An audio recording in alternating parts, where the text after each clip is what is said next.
Kuwait வங்கிகளுக்கு விடுமுறை இந்த செய்தி பத்தி பார்க்க போறோம். அடுத்து வெளிநாட்டவர்கள் வசிக்கும் 328 குடியிருப்பு முகவரிகள் ரத்து.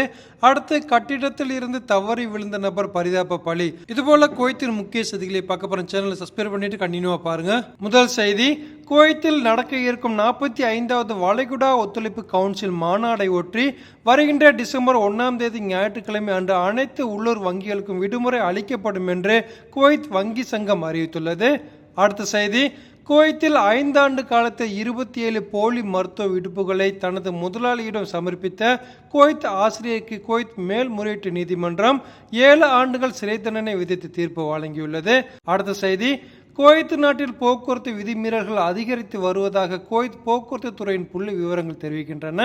கடந்த வாரம் மட்டும் மொத்தம் 33,739 விதிமீறல்கள் வழங்கப்பட்டுள்ளதாக செய்திகள் வெளியாகியுள்ளது. அடுத்த செய்தி, குவைத் நாட்டின் பல்வேறு பகுதிகளில் வெளிநாட்டவர்கள் வசிக்கும் 328 குடியிருப்பு முகவரிகள் ரத்து செய்ய சிவில் தகவல் பொது ஆணையம் நடவடிக்கை எடுத்துள்ளது. அடுத்த செய்தி, குவைத்தின் அல் முட்லான் நகரில் கட்டிடத்தில் இருந்து தவறி விழுந்த வெளிநாட்டோர் ஒருவர் பரிதாபமாக உயிரிழந்தார்.